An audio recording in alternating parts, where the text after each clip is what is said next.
ketemu lagi dengan Kanza Menulis Channel. Apa kabar semua teman-teman? Semoga dalam keadaan sehat ya.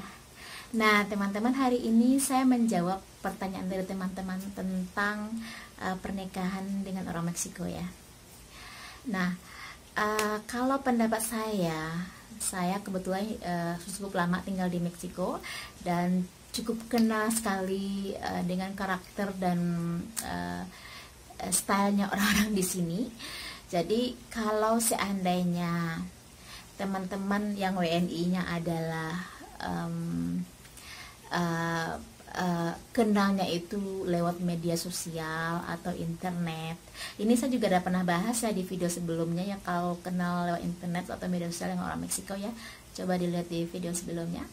Dan ini saya jabarkan, kalau seandainya menikah dengan orang Meksiko, kenalnya lewat internet atau lewat media sosial, saya bilang lebih baik Anda menikah di Indonesia. Kenapa? Alasannya adalah saya cukup di sini tinggalnya, saya tepatnya di Veracruz teman-teman ya. Dan kebetulan saya nggak tinggal di apartemen dan saya juga nggak tinggal di rumah susun ya. Kalau di sini tuh kayak rumah susun juga, tapi bukan rumah susun ya, yang rumahnya 3 lantai, itu setiap lantai itu ada orangnya. Itu saya nggak tinggal di sana juga. Saya ditinggalnya di komplek yang kita beli tanah sendiri, terus kita bangun rumah sendiri gitu loh. Jadi hampir kayak sama di Indonesia. Dan kebetulan di komplek saya ini orangnya cukup complicated ya. Ada yang kaya banget ya gitu loh, ada yang miskin banget, terus yang ya biasa-biasa juga ada, biasa-biasa juga gitu loh. Jadi ada bermacam-macam cerita lah ya di sini ceritanya gitu ya. Nah, jadi saya tuh tahu banyak tentang cerita-cerita di sini yang mereka sampaikan, terus dan kebetulan saya cukup berbaur sama mereka ya di sini ya. Jadi cukup ada interaksi lah sama mereka karena kita memang berbaur ya. Dan kalau di sini itu teman-teman ya, kalau seandainya Anda kenal lewat media sosial atau internet, Anda kan nggak ketemu tiap hari sama si calon tuh. Jadi ketemunya itu kan lewat media sosial aja atau gimana gitu ya. Jadi kan nggak ketemu fisiknya day by day gitu ya. Kalau saya sarankan Anda kenal lewat media sosial atau internet dengan yang bersangkutan, dengan calon Anda, terus kalau memang berjodoh ya, menikahlah di Indonesia ya. Kenapa? Alasannya itu adalah demi keamanan Anda sendiri, karena kan kita kan nggak tahu karena aslinya seperti apa, namanya juga media sosial ya, itu kan bisa di reka-reka semuanya gitu loh, karena Anda emang nggak ketemu fisiknya everyday gitu loh ya. Jadi lebih baik menikah di Indonesia dan itu lebih aman untuk Andanya gitu loh. Dan yang kedua, kalau menikah di Indonesia kan bisa diurus sendiri, jadi kan tinggal ke Jakarta selesai kalau emang nggak tinggal di Jakarta gitu loh. Jadi kan tinggal ke Mangkuban. Nah, hanya tinggal di mana mau menikahnya secara, kalau Islam ya di KUA, kalau yang Kristen ya atau Kristiani itu di catatan sipil, atau yang Buddha dan di tempatnya juga gitu loh. Jadi teman-teman, saya bilang itu lebih baik Anda menikah di Indonesia, itu lebih keamanan Anda sendiri gitu loh. Kita kan nggak tahu siapa dia sebenarnya gitu loh, atau memang baiknya itu ada meet dulu deh, ada pertemuan dulu atau bagaimana gitu loh. Jadi udah ada tahu dulu siapa dia aslinya gitu loh.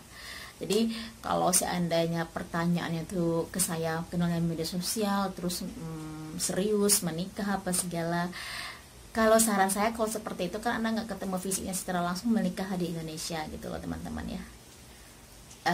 Anda kan nanti pas menikah di Indonesia kan juga ada syarat untuk WNA apa aja, itu kan ada juga.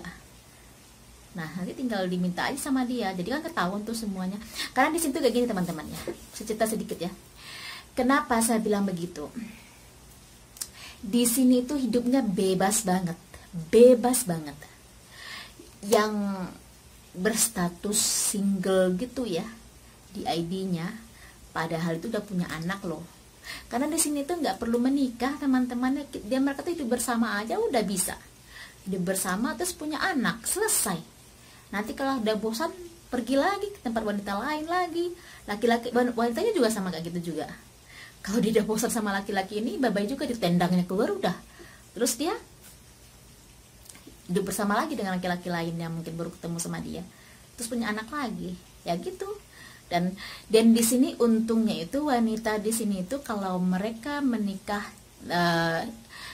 punya anak dari hidup bersama tanpa pernikahan, itu anaknya itu ada legalnya.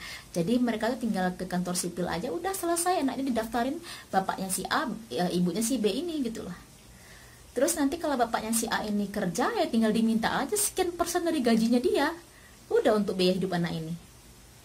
Kan di sini tuh enak teman-teman. Jadi kalau wanitanya terus itu enak, makanya mereka tuh nggak takut kalau nggak menikah gitu. Jadi makanya di sini tuh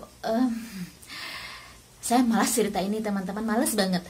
Jadi kalau seandainya apa ya, mereka itu udah menikah sama wanita ini, terus dia mau meninggalkan istrinya, terus dia bersama wanita lain, ya gampang aja, pergi aja gitu loh. Terus dia bersama lagi dengan wanita lain, padahal dia masih berstatus menikah gitu loh. Jadi di sini tuh gampang, kalau seperti itu gampang banget. Nah, makanya tadi saya bilangin make sure banget tentang hal itu ya, karena Meksiko tuh bebas banget masalah itu. Yang kecil-kecil aja di sini tuh udah tahu sek loh teman-teman, udah tahu itu ya. Nanti saya bahas ya untuk yang masalah ini ya, next video ya. Ya gitulah di sini, gimana lagi ya, emang halnya seperti itu di sini. Nah, terus yang kedua, Anda kalau menikah di Indonesia itu ada positif poinnya juga. Anda akan bisa langsung mengajukan PR di Jakarta gitu loh. Jadi Anda akan tidak seperti saya ya. Kalau saya dulu itu saya benar-benar mendapatkan PR tuh di sini ya, di Meksiko ya. Jadi benar-benar step by step untuk mendapatkannya gitu loh. Nunggu sekian dari temporary lagi jadilah PR gitu loh ya. Nah, itu saya juga udah bahas di video sebelumnya, coba Anda bisa lihat di sana. Judulnya PR ya. PR di Meksiko. Nah, jadi itu juga Anda bisa ajukan langsung. Jadi pas Anda ke sini itu ke Meksiko, nantinya kalau emang mau tinggal di Meksiko, calonnya tuh memang kerja di sini atau bagaimana, kalau emang mau tinggal di sini kan enak kan, tinggal bawa aja PR-nya itu. Jadi nggak perlu nunggu-nunggu lagi. Jadi itulah positifnya ya. Jadi kalau menikahnya di Indonesia seperti itu, positif poinnya tuh di situ. Jadi Anda tidak perlu lagi mengurus PR di Meksiko. Jadi kan bisa langsung enak tuh, udah sampai sini lo langsung PR, jadi nggak ribet-ribet lagi, harus bayar lagi setiap prosesnya, step by stepnya kayak gitu loh teman-teman. Kalau saya gitu ya di sini tuh, belum lagi nanti kalau terlambat nanti kena denda apa segala, banyak ceritanya lah gitu lah. Terus harus dokumennya begini begitu, dan belum lagi nanti perlakuan, aduh gimana lah gitu ya. Nah gitu teman-teman ya. Jadi kalau saya bilang menikah di Meksiko, kalau di Indonesia kalau memang kenalnya lewat media sosial ya. Dan kalau saya bilang lebih baik, mungkin baiknya Anda mungkin ketemu dulu atau datang ke sini dulu deh, sama kenal dulu keluarganya apa segala, sebelum memutuskan untuk menikah gitu loh. Gitu teman-temannya. Jadi karena di sini itu ya karena tadi saya bilang itu, kalau memang Anda kayak asli orang Indonesia kan, kita ngeliat bibit, bebet, bobot gitu ya. Jadi ya dilihat dulu seperti apa gitu loh. Kenal dulu lah siapa dia sebenarnya gitu loh. Karena di sini tuh serba gampang, hal-hal seperti itu gampang banget. Jadi biar nggak shock nantinya pas ribet sampai di sini gitu loh. Ya mudah-mudahan yang ketemu sama Anda itu adalah benar-benar orang baik ya, terima kasih sama Tuhan. Tapi kalau seandainya enggak, ya nanti kan Anda enggak kecewa-kecewa banget gitu loh. Nah itu ya, sebelum karena kita punya prinsip ya, saya nggak tahu ya sekarang masih sama apa enggak sih. Ya kalau bisa kan menikah sekali seumur hidup ya, kalau bisa gitu ya. Tapi kalau seandainya enggak, ya itu kan jodoh di tangan Tuhan ya.